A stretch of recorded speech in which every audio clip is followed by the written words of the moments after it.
the Gypsy and you're not. And this is the original personal convention organizer's notebook, T.O.P.C.O.N. And this is our 8th T.O.P.C.O.N vlog. I always want to say blog, you know, because it's a blog, you know, but you're talking in this video, so of course it's a vlog. This is a very, very special edition of my vlog, of my T.O.P.C.O.N vlog. We have two things to talk about. First thing we're going to talk about is it is only 200 days away from T.O.P.C.O.N Geek Expo 2015. 200 days. That's close. That's real close. It'll be here before you know it. Now, if you haven't pre-registered for your ticket yet, I would strongly urge you to go ahead and do that. You can pre-register at topcon.us/tickets. That easy. topcon.us/tickets. You're going to save money on either a 3-day registration or a single-day registration.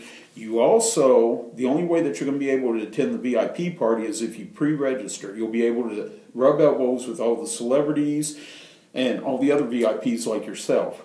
So I urge you to go ahead today and go pre-register. Again, that's topcon.us/tickets, because we're only 200 days out. 200 days. And I'm telling you right now, it's going to be here before you know it. We have so much going on this year. Do you really want to take a chance on missing it? Or do you really want to take a chance on having to pay at the door and wait in long lines? There's the other perk to pre-registration. Pre-registration saves you from waiting in a long line. So, today, right now, after you listen to me ramble here for a couple of minutes, go to topcon.us/tickets and pre-register. Come to the VIP party. That way you can rub elbows with all the up-de-ups and muck-de-mucks and feel very important, because you are very important. You are the most important person at T.O.P.C.O.N. The most. Because without you, there is no T.O.P.C.O.N. We can bring in all the guests we want in the world. We can bring in all the exhibitors we want in the world, all the artists, all the authors. We can have all these exciting events taking place. But without you, my friend, there is no T.O.P.C.O.N. So I need you there, okay? You are the most important person. You are the very important people. So please, pre-register, topcon.us/tickets. So now that we've talked about that, 200 days out, we need to talk about something a little more sobering and a little more serious and a little sad. This past week, on February 27th, 2015, we lost not only a great actor, we lost an American icon, and yes, a science fiction legend.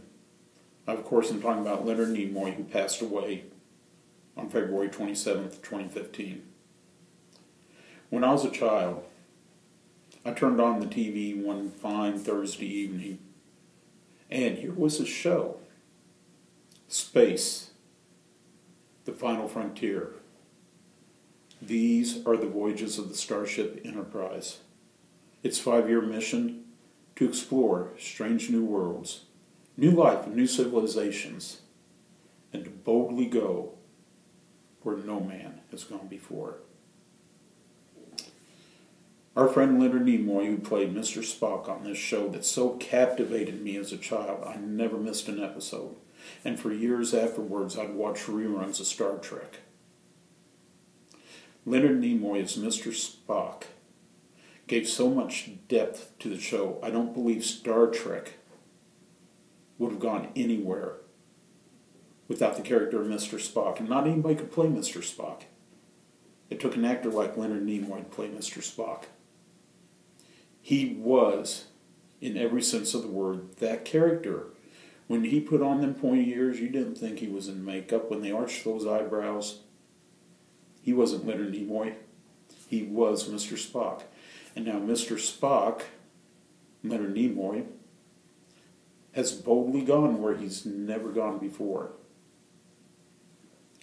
How many memories do you have of this great actor? I have seen things that he did before Star Trek. I have seen things he did after Star Trek. He was on that show Fringe, if you remember right. And he was this mysterious character from another dimension that kind of controlled everything. And he could play any role. I mean, when you looked at him in other roles, you didn't think Mr. Spock. You know, you thought, here's an actor, Leonard Nimoy, playing those roles. But when you saw him as Mr. Spock, you didn't see Leonard Nimoy, you saw literally Mr. Spock. I tried for years to master this. And as you see, these fingers right here, they curve in. I can't get that spread he did. That was a stroke of genius. I don't know how he did that. I don't know how they were able. I think they taped their fingers together. I don't know what they did. But everybody knows what this is. The Vulcan nerve pinch. He had you, boy. You're gone. You're history. My mind to your mind. There were so many levels to Mr. Spock. But I think the most interesting thing about Leonard Nimoy's portrayal of Mr. Spock was the fact that you had this character, this alien. He's half Vulcan, half human. Now, how do you reconcile those two differences?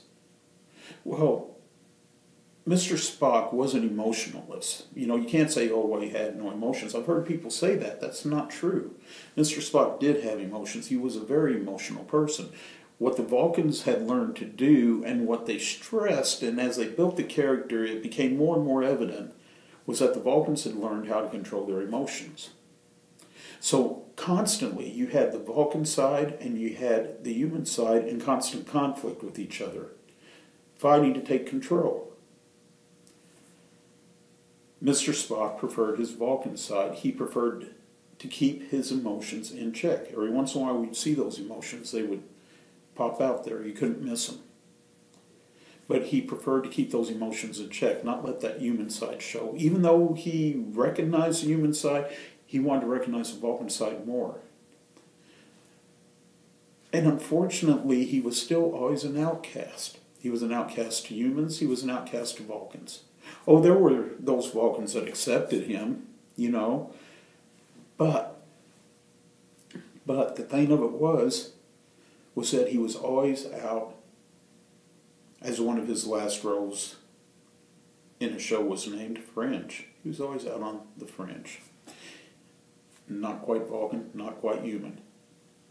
Trying to control emotions, trying to let emotions show.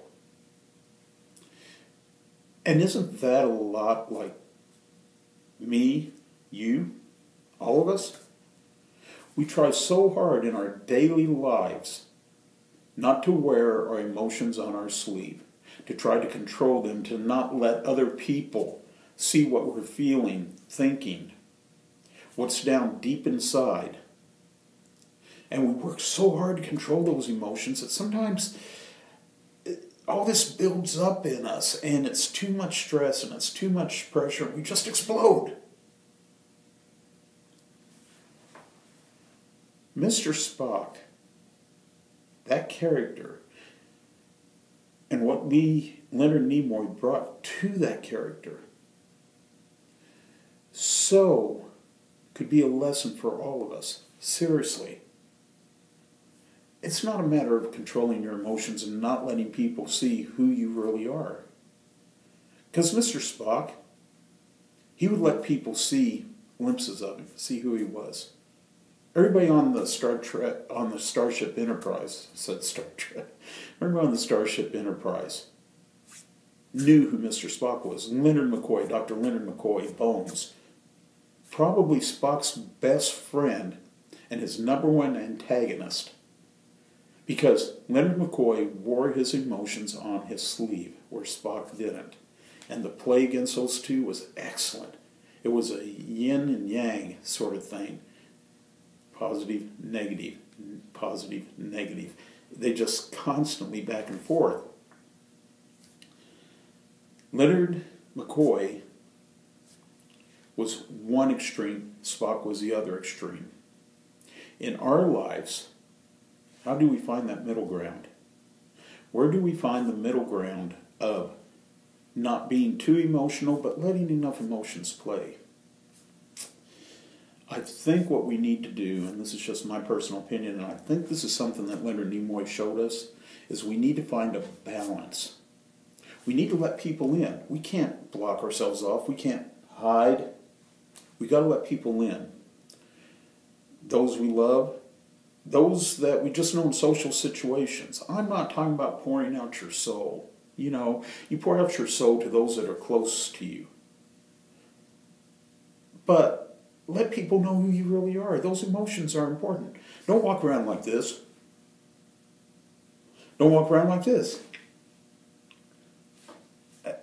Nobody knows who you are like that. Walk around with an attitude of confidence. Square them shoulders up. Push that chest out. Roll them arms back. Look the world right in the eye and say, I am not afraid to let you in, to let you know who I am. Because when you know who I am, you're going to show me who you are. We may or may not become friends. It don't matter. But at least we'll know each other. And in knowing each other, we don't have to be afraid any longer. And I honestly think that a lot of problems we have today are because people are afraid. They're afraid to boldly go where they have never been before. Leonard Nimoy, when he first started acting, his dad was a barber in New York City. His dad wanted him to become a barber. He went into acting. His dad was very disappointed in him. One day after Star Trek had been on, I don't know, 4 or 5 episodes, something like that, Mr. Nimoy went to visit his father in New York City. In the window was a sign that said, I am Leonard Nimoy's father, Mr. Spock haircuts $5. Now, in the late 60s, $5 was a chunk of change. That was expensive for a haircut. Nowadays it's nothing. You don't think anything about it. It's $5. Back then it was expensive. Leonard Nimoy asked his dad, he said, you are against me acting, but yet you're charging $5 for haircuts based on a character that I'm playing as an actor. And his dad looked at him, he says, well, if there is $1 to be made, then my job is to make $1. And that's true for all of us. If there's $1 to be made, our job is to make $1. But when does it go beyond just making $1 and doing something special? I really think that Leonard Nimoy's dad was doing something special. I think he didn't open himself all the way up to his son. I think it was his way of accepting the fact that his son would never be a barber like he was, and that he was destined to be an actor. Did Leonard Nimoy's dad live to see that Leonard Nimoy became a great actor? I don't know. I can't answer that question. But I think what he should have done was he should have opened himself up a little bit more to his son and said, son, I'm proud of you. I accept what you are, and this is my way of paying homage to you. Okay, I'm going to make $1 off of it, but it's my way of paying homage to you. It's my way of saying, you're my son, and I'm proud. His dad should have opened up. Each of us should open up. Don't keep those emotions inside. Don't try to overly control them like a Vulcan, but don't wear them so much on your sleeve like a Dr. McCoy. Find that middle ground. Find that special place right in between. And hopefully, if you can do that, you can find that middle ground, find that special place in between where you can let people know who you are, show them your emotions. If each and every one of us did that, wow, what a wonderful world this truly would be. So be you, not Mr. Spock, but Leonard Nimoy, actor, director, writer, producer, creative individual who this world will dearly miss. As I said at the top of this vlog, you have boldly gone where you have never been before, into the undiscovered country. May you live long and prosper.